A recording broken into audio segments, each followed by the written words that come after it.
नवी मुंबई आंतरराष्ट्रीय विमानतळाला दिबा पाटील यांचे नाव देण्याच्या मागणीला व भूमिकन्या रश्मिता पोपेटा यांच्या आमरण उपोषणाला समाजसेवक तेजस डाकी यांचा जाहीर पाठिंबा।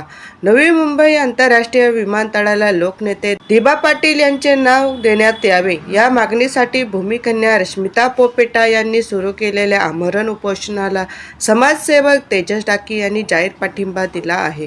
यावेळी तेजस डाकी म्हणाले की दिबा पाटील यांचे नवी मुंबईच्या विकासात आणि भूमिपुत्रांच्या हक्काच्या लढ्यात मोठे योगदान आहे। यामुळे विमानतळाला त्यांचे नाव देणे ही जनतेची न्याय आणि भावनिक मागणी आहे। सर्व समाज एकत्र आल्यास सरकारला या मागणीची गंभीर दखल घ्यावीच लागेल। रश्मिता पोपेटा यांनी भूमिपुत्रांच्या न्याय हक्कासाठी आणि विमानतळाला दिबा पाटील यांचे नाव देण्याच्या मागणीसाठी आमरण उपोषण सुरू ठेवण्याचा निर्धार व्यक्त केला। उपोषणस्थळी विविध सामाजिक संघटना, कार्यकर्ते आणि नागरिकांनी भेट देऊन पाठिंबा दर्शविला। या आंदोलनामुळे विमानतळ नामकरणाचा प्रश्न पुन्हा एकदा चर्चेत आला असून राज्य सरकारने भूमिपुत्रांच्या भावना लक्षात घेऊन लवकरात लवकर सकारात्मक निर्णय घ्यावा अशी मागणी उपस्थित समाज बांधवांनी केली आहे। ज्या पद्धतीने आज रश्मिताई पोपेटा ह्या ज्या आंदोलन करत आहेत, आमरण उपोषण करत आहेत, खरोखर म्हणजे ही लाजिरवाणी गोष्ट आहे सरकारसाठी। कारण आज आपण आमच्या आठवणी असतील, आमची घरदारं असतील, ही सर्व सोडून आम्ही आज सर्व त्याग करून आम्ही आमच्या एअरपोर्टसाठी घरदार सोडलं, संसार सोडलं, आमच्या आठवणी सोडल्या आणि हे सर्व सोडून सुद्धा जर आम्हाला या एअरपोर्टला नाव देण्यासाठी आमची जर ताई आज मरणाच्या दाढीत उभी आहे आणि तरी सुद्धा सरकार जर दुर्लक्ष करत आहे तर खरोखर ही लाजिरवाणी गोष्ट आहे। आणि कांतीलाल कडू साहेबांवर विश्वास ठेवून ज्या पद्धतीने आज रश्मिताई पोपेटा यांनी जो आंदोलन सुरू केलेलं आहे त्याच्यामुळे कदाचित मला असं वाटतंय आज कुठेतरी आज आपला समाज एकवटलेला आहे।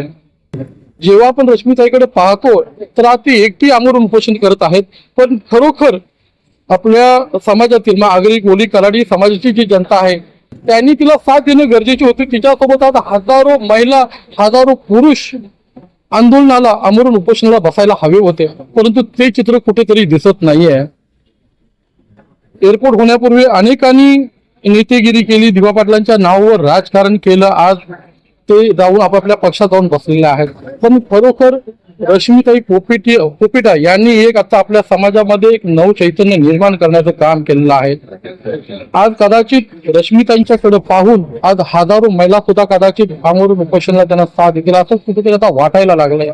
आणि मला वाटतंय की सरकारने आता जास्त अंत न पाहता रश्मिताई पोपेटा आणि आमच्या पूर्ण समाजाची ही मागणी लवकरात लवकर पूर्ण करावी आणि आमच्या एअरपोर्टला दिबा पाटील साहेबांचं नाव देण्यात यावं। दिबा पाटील साहेब हे बाप होते असं रश्मिताईंनी ज्यावेळी उपोषणा बसतात त्यावेळेस भावना व्यक्त केली आणि त्यांच्यामुळेच आज आम्ही ज्या सुखसुविधा दिबा पाटलांमुळेच आहेत आणि सर्वांनी त्यासाठी पाठपुरावा केला पाहिजे। समाजाचं एकूण आता जे काही चर्चासत्र चालू आहे, काय भावना आहेत, काय ऍक्च्युली रश्मिताईंनी ज्या भावना व्यक्त केल्या त्या खऱ्या आहेत। कदाचित जर दिबा पाटील साहेबांनी जर त्यावेळी हे निर्णय घेतले नसते तर आज आपला समाज देशोधडीला लागला असता। आज आपला समाज कुठेतरी मला नाही वाटत की आपल्या नवी मुंबईमध्ये राहायला असता, कुठेतरी मला वाटतं आज 100-200 किलोमीटर आणखी पुढे निघून गेला असता। कारण अशी वेळ त्यावेळीच्या आपल्या शेतकऱ्यांवर समाजावर आले होते, परंतु कुठेतरी आपल्या शेतकऱ्यांना समाजाला सावरण्याचं, त्याला न्याय देण्याचं काम आपल्या दिबा पाटील साहेबांनी केलंय। दिबा पाटील आपल्या समाजासाठी बाप नाहीत, महाबाप आहेत आणि आज आपला जो समाज लोक आहे तो दिबा पाटील साहेबांच्याच मुलं आहे। परंतु होतोय काय, दिबा पाटील साहेबांच्या नावाचा फक्त लोक राजकारणापुरताच उपयोग करून घेतात। मग अशा वेळी कुठेतरी सर्वसामान्य जनतेतून रश्मिताई पोपेटा निर्माण होतोय। आज रश्मिताई पोपेटाच्या मुलं आज आपल्या समाजाला एक जाग करण्याचं त्यांनी काम केलेलं आहे। आज तिच्या मुलं आपला समाज जाग झालेला आहे आणि मला वाटतं कुठेतरी आता तरी आपल्या समाजाच्या लोकांना जाग येईल आणि पक्षविरहित तिला सर्व लोक सपोर्ट करतील, तिचा पाठीशी खंबीरपणे उभे राहतील। साहेब, आज सर्व पक्ष बैठक होती, आंदोलनाची दिशा आक्रमक ठरवलेली आहे। कशा पद्धतीने या सगळ्या गोष्टींचा आपण पाठपुरावा करणार आहात, कशा पद्धतीने या सगळ्या आंदोलनाला आपण सामोरं जाणार आहात? बघा, हे जे आंदोलन आहे मला वाटतं कुठेही सर्व पक्ष वगैरे सोडून द्या, आपल्या समाजाच्या लोकांनी एकत्र येऊन आंदोलन करणं गरजेचं आहे। कारण आता आपण ज्या पद्धतीने बघतो 5 दिवस झाले अन्न वाचून, पाण्या वाचून ती उपाशी आहे, जीवन मरणाच्या यात दाढी ती उभी आहे। आणि अशा वेळेला पक्ष वगैरे सोडा, आपला समाज जर एकत्र आला, आपला आगरी कोली कलाडी समाज जर एकत्र आला, काही पक्षाची गरज नाहीये, कुठल्याही पक्षाची गरज नाही। ज्या पद्धतीने तिने आंदोलन छेडलेलं आहे, ज्या पद्धतीने ते आमरण उपोषण पत्करलेलं आहे, असं जर हजारो लोकांनी जर एकत्र येऊन केलं तर 100% सरकारला काहीतरी ठोस निर्णय घ्यावाच लागेल. साहेब, आपण स्थानिक प्रशासनाशी काय संपर्क साधला का? काय कशा पद्धतीने हिच्या प्रकृतीची आपण माहिती घेतली?